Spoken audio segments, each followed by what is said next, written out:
Hello मेरे दोस्तों, राजा महाराजाओं, सुल्तानों और बादशाहों की कहानियों में इंटरेस्ट रखने वालों मेरे दोस्तों, कैसे हो आप सब। मुझे उम्मीद है आप बहुत अच्छे होंगे। और आज मैं आपको लेके आ गया हूँ बहुत ही बढ़िया जगह पे, जो कि दिल्ली में है। और ये एक मकबरा है। ये आपको आज पूरा दिखाने वाला हूँ मैं, और साथ ही साथ आपको यहाँ की कहानियाँ सुनाऊँगा। देखो, मेरी वीडियो में आया तो आपको कहानियाँ मिलेंगी इंटरेस्टिंग, तो बने रहिए वीडियो के साथ और आज इसको एक्सप्लोर करते हैं।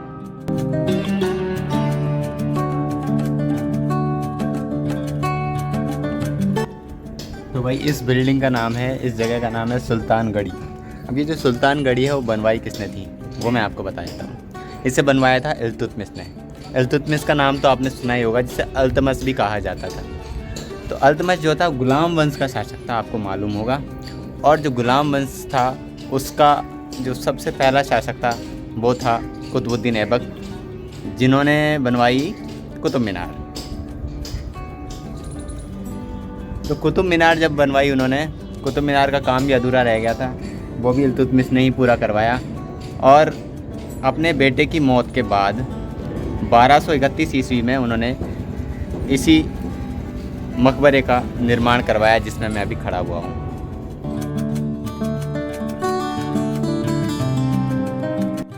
अब इल्तुतमिश कौन है ये जानना ज़रूरी है, क्योंकि जिसने बनवाया भाई उनका ही नाम नहीं पता, उसी की बंदे की डिटेल नहीं पता, तो फिर क्या फ़ायदा। तो इल्तुतमिश के बारे में थोड़ा सा बता देता हूँ।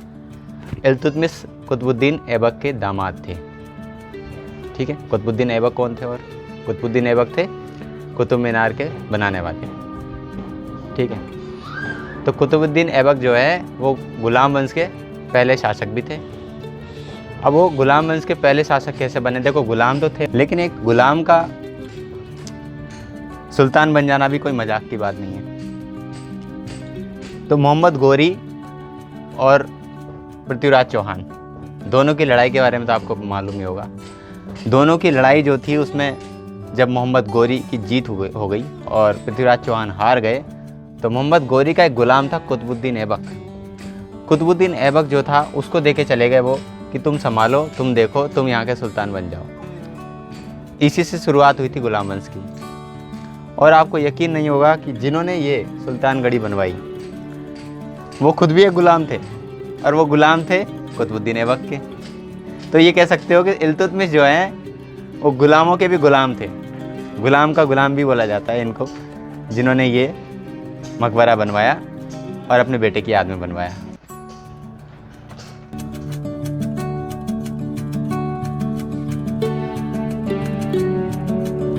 अब मैं इसके अगर कंस्ट्रक्शन की बात करूँ तो देखिए, लाल बलुआ पत्थर का इस्तेमाल हुआ है इसमें, और अरावली के जो पहाड़ी पत्थर हैं, जो नॉर्मल पत्थर होते हैं, उनका भी इस्तेमाल हुआ है। ये देख रहे हैं, ये वाले, इनका भी इस्तेमाल हुआ है। इसके अलावा इसमें संगमरमर का भी इस्तेमाल देखने को मिलता है। देखिए, ये उधर भी संगमरमर है, मैं भी डिटेल में दिखाऊंगा आपको। ये देखिए संगमरमर,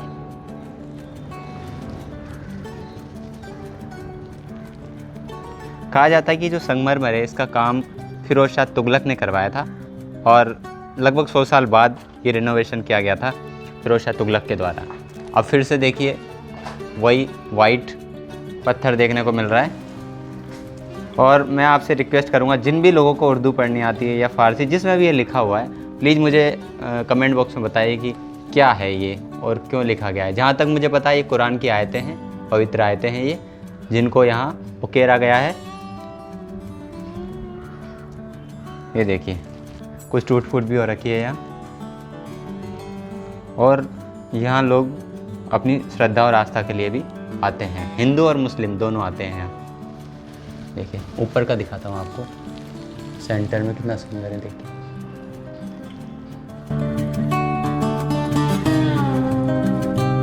मुझे एक पत्थर मिला है पड़ा हुआ, टूट गया है, मतलब ये, इस पे जो कुछ लिखा है वो मेरी समझ से बाहर है।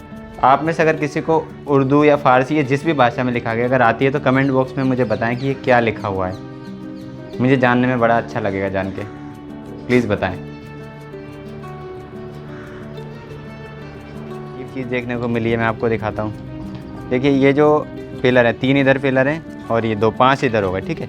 बीच में अपना वाइट वाला बेस और फिर 5 पिलर उधर है। लेकिन एक अजीब सी चीज़ ये मिली देखने को कि एक पिलर ऐसा मिला जिसमें संगमरमर लगा है बेस के अंदर, देखो ये नीचे, बल्कि और जबकि सबके अंदर वही लाल बलुआ पत्थर लगा हुआ है।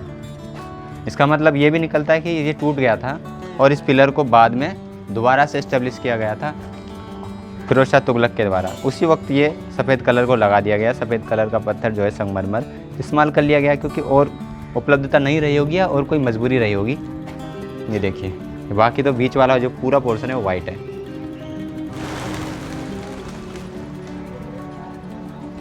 सुल्तानगढ़ी के इस पूरे कंस्ट्रक्शन के बीच में एक अष्टकोणीय एक स्ट्रक्चर देखने को मिलता है।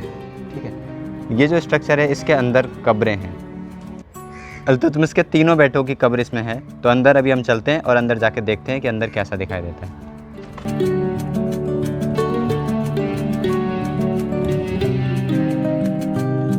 यार जाऊँ या ना जाऊँ मेरी हिम्मत नहीं हो रही क्योंकि यहाँ मेरे अलावा कोई है नहीं और अंधेरा बहुत ज़्यादा हो रहा है। एक दीपक जल रहा है बस। तो एक तो ये कब्र है यहाँ, इस पे चादर चढ़ाई हुई है और एक ये है और एक तीसरी ये है। एक छोटी सी एक और कब्र है यहाँ और बस इस तरह से। बहुत उमस हो रही है इसके अंदर बहुत ज़्यादा और गर्मी लग रही है मुझे बहुत ज़्यादा। बिल्कुल अकेला हूँ। देखो यहाँ से एंट्री है इधर से और डर भी बहुत लग रहा है एक्चुअली मुझे। अब मैं आपको ये पूरा मकबरा दिखाता हूँ। देखो शुरू से इस तरह से देखो किला नुमा है। ऐसा लगता है जैसे कोई किला हो। देखने में आपको एक किले जैसा लगेगा, जैसे कोई छोटा सा दुर्ग हो, कोई किला हो। देखो इसका कारण भी है, ये ऐसे दुर्ग जैसा नहीं बना। उस टाइम मंगलों का टाइम था। मंगोल जो थे उनका आक्रमण जो था वो चल रहा था। चंगेज़ खां का नाम आपने सुना होगा। तो भाई जो चंगेज़ खां था उसका आक्रमण भी हुआ। तो इस तरह से क्या है, किले नुमा बनाने की आदत भी हो गई थी। जितने भी किले बन रहे थे वो उनकी दीवार इतनी मोटी मोटी बनाई जा रही थी मंगोलों के आक्रमण के डर के मारे। यहाँ तक कि मकबरे, जो कि ये पहला मकबरा है इंडिया का, इसको भी जब बनवाया गया तो यही दिमाग में रखा गया कि इसकी दीवारें अच्छी सी हो और एक किले जैसा लगे। उसी का कारण है ये कि ये जो आप देखते हैं इसकी दीवारें देखो कितनी मोटी मोटी हैं। इस वजह से इसकी दीवारें बड़ी मोटी मोटी हैं।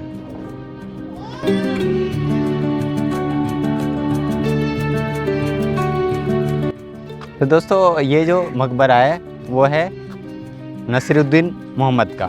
नसीरुद्दीन मोहम्मद इल्तुतमिश के सबसे बड़े बेटे थे। बंगाल में उनका अच्छा पकड़ थी। बंगाल के वो एक तरह से कह सकते हो आप राजा थे। तो इल्तुतमिश ने उनको बंगाल का राज दे दिया। अगर आप कहो तो इल्तुतमिश जो है ना अपना उत्तराधिकारी जो है वो इन्हीं को ही बनाना चाहते थे एक्चुअल में तो। लेकिन हुआ ये कि इनकी डेथ हो गई अचानक से युद्ध के बीचों बीच। और उस वक्त उनको कुछ समझ में नहीं आया इल्तुतमिश को कि क्या किया जाए। उनके दो बेटे और थे लेकिन दोनों की दोनों अय्याश और निकम्मे थे। इस वजह से उनको तो बनाने से रहे, उनको तो नहीं बनाया। फिर एक बेटी थी उनकी रजिया सुल्तान। अब रजिया सुल्तान जो है उनका आइडिया कैसे आया उनके दिमाग में कि उनको बनाया जाए, इसके पीछे बड़ी इंटरेस्टिंग कहानी है। रजिया सुल्तान जो है, एक बार क्या हुआ कि रजिया सुल्तान को छोड़ के चले गए इल्तुतमिश अपने राज्य में और बोला कि मैं ग्वालियर जा रहा हूँ और तुम जब तक राज्य की देखभाल करना, राज्य की व्यवस्था करना एक सुल्तान के तौर पे। और रजिया सुल्तान ने वो जिम्मेदारी अच्छे से निभाई। काफ़ी दिनों तक वो सुल्तान रही और उन्होंने बहुत अच्छे से वो जिम्मेदारी निभाई। लेकिन जब उनके बड़े बेटे की मौत हो गई तो फिर उनको सीधा दिमाग में एक ही नाम टकराया जिसको राज्य दे देना चाहिए और वो था रजिया सुल्तान। तो रजिया सुल्तान इसीलिए 4 सालों तक राज करती रही दिल्ली पर। लेकिन उनके साथ समस्या ये हुई कि उनके बार बार उनके जो अमीर थे, जो उनके सरदार थे, वो उनके खिलाफ़ बगावत करते रहते। तो बगावत मिटाने में वो लगी रही और यही सब चलता रहा।